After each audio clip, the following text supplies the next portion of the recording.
Court of Pakistan نے لیے اور ان 3 مقدمات میں طلال چودھری صاحب کو،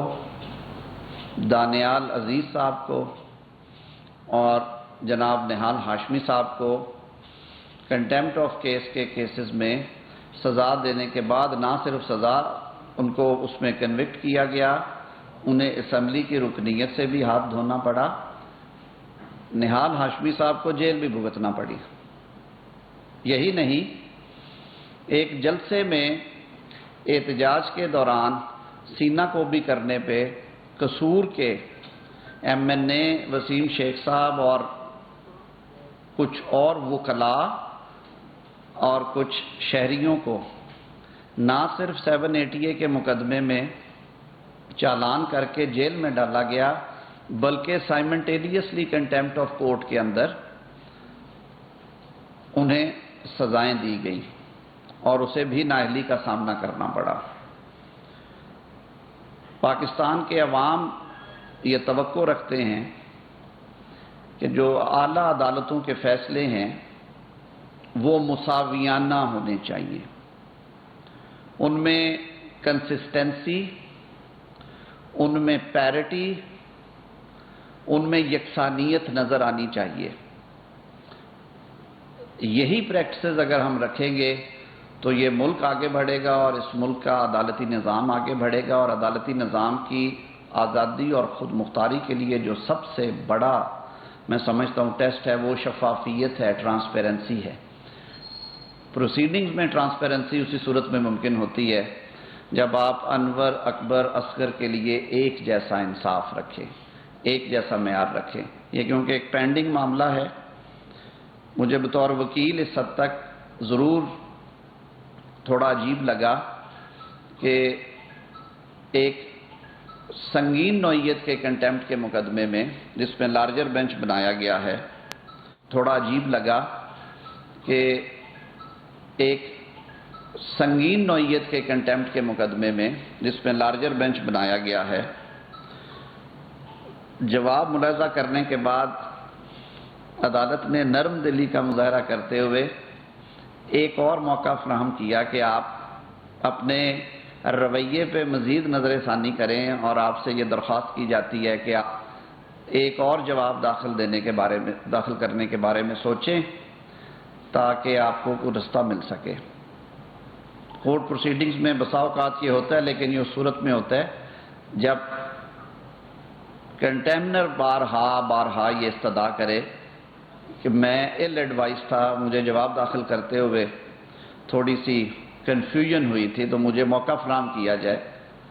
میں امینڈڈ رپلائی فائل کرنا چاہتا ہوں، لیکن میں پھر تھوڑا سا ہسٹری میں جاؤں گا۔ یہ بات طلال چودھری کے کیس میں کی گئی، لیکن انہیں اجازت نہیں تھی دی گئی۔ یہ بات شیخ وسیم کے کیس میں بھی ہوئی، لیکن انہیں اجازت نہیں تھی ملی۔ تو بہرکیف ہم یہ سمجھتے ہیں کہ پاکستان کا ریاستی نظام آئین پاکستان کے تابع چل رہا ہے، اور آئین پاکستان کے تابع ہی دیگر قوانین بنائے گئے ہیں۔ جن قوانین پر عمل درآمد اور ان پر صحیح معنوں میں عمل درآمد ہی ریاست کے فائدے میں اور ریاست کے بقا کے لیے ہے۔ اگر آپ پینڈنگ میٹرز میں سٹنگ ججز کو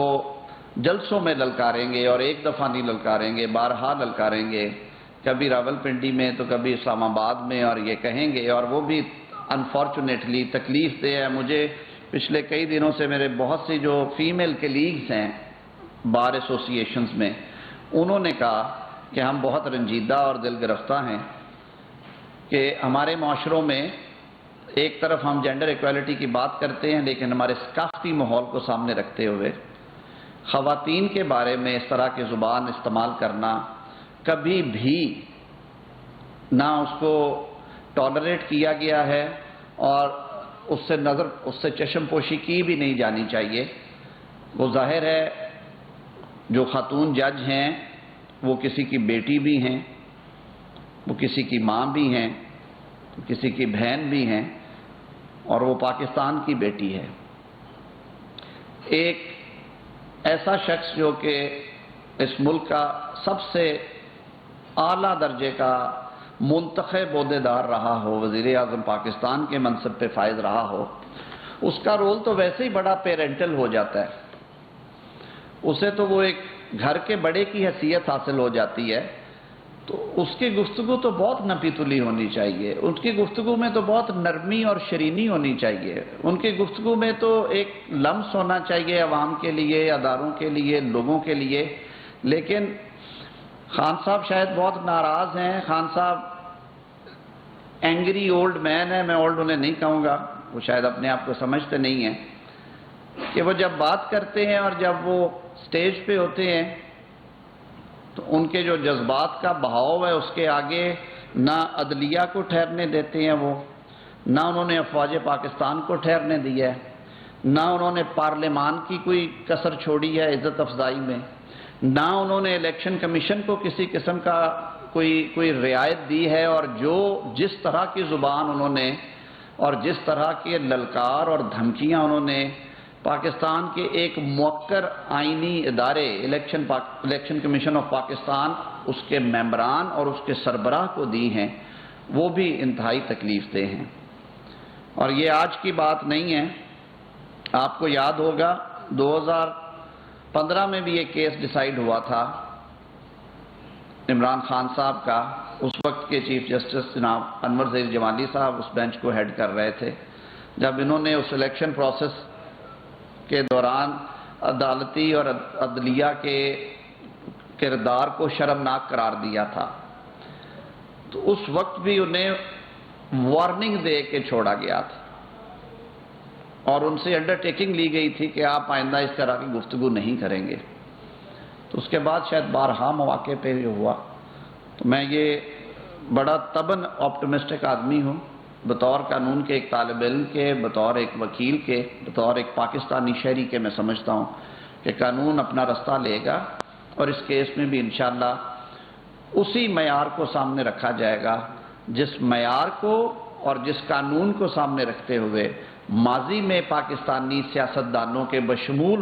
وزرائے اعظم کے مقدمات کا فیصلہ کیا گیا۔ ایک اور جو تکلیف دہ بات گزشتہ دنوں ہمارے سامنے آئی، وہ پاکستان کے سابق وزیر خزانہ کی گفتگو تھی پنجاب اور خیبر پختونخوا کے وزرائے خزانہ کے ساتھ۔ ہم جب پارلیمان میں جاتے ہیں تب بھی ہم ایک حلف اٹھاتے ہیں جو کہ آئین پاکستان کی ریکوائرمنٹ ہے اور آئین پاکستان کے شیڈیول میں اس کا اندراج ہے، جس میں ہم کہتے ہیں کہ ہم پاکستان کے مفاد کے خلاف کوئی عمل اور کوئی بات نہیں کریں گے۔ پھر جب آپ بطور وزیر حلف لیتے ہیں تو اس میں باقی لوگوں کے حلف میں اور وزراء اور وزرائے اعظم کے اور وزرائے اعلیٰ کے حلف میں ایک فرق ہے، وہ یہ ہے کہ میں اپنا ان the discharge of my duties, یعنی کہ میں اپنے کارہائے منصبی انجام دیتے ہوئے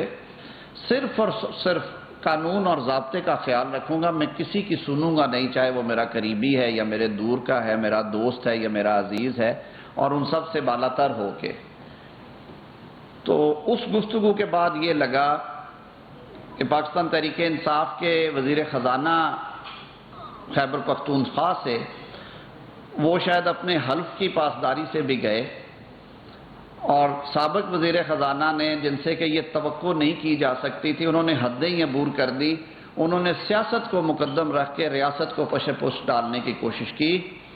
وہ تو اللہ کی کرم نوازی ہے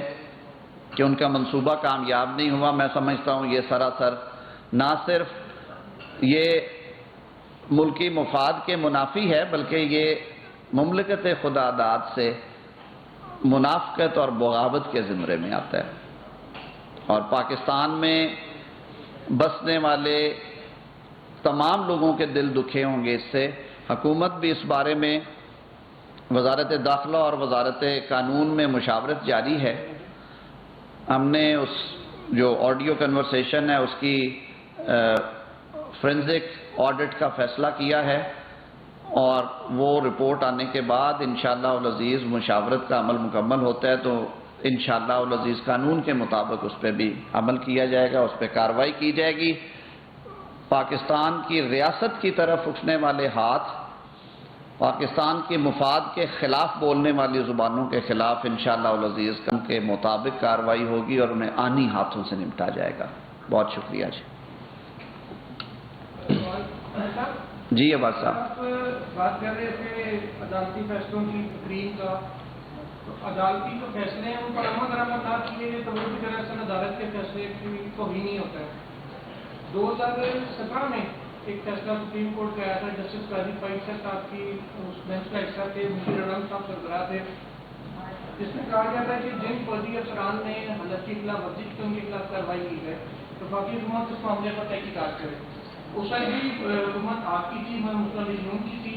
آج بھی حکومت آپ کی ہے. 5 سال گزر چکے اس فیصلے پر عمل درآمد نہیں ہوا. اس فیصلے کا حوالہ آپ لوگ اپنے جلسوں میں, الیکشن کمپین میں ہر جگہ لیتے رہتے ہیں. عمل درآمد کرتے ہوئے ایک کانپے ٹانگتی ہیں, ڈرتے ہیں, یہ کب کرنا ہے, یہ کیا کرنا ہے؟ ٹانگیں کانپنے کا تو مجھے نہیں پتا,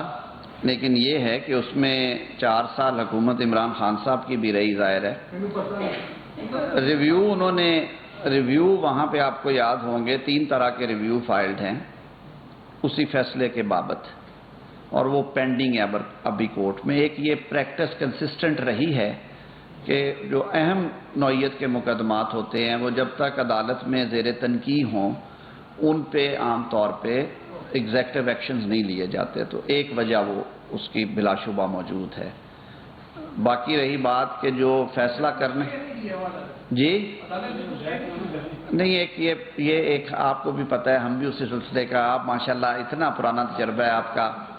اتنا پرانا تجربہ ہے. یہ ایک پرانی کنسسٹنٹ پریکٹس ہے کہ جتنی دیر معاملہ عدالت میں زیر تنقید ہوتا ہے آپ اس پہ ایگزیکٹو ایکشن نہیں کرتے. جی یوسف جو کنٹینٹ کا معاملہ ہے, کورٹ اور جو کنٹینر ہے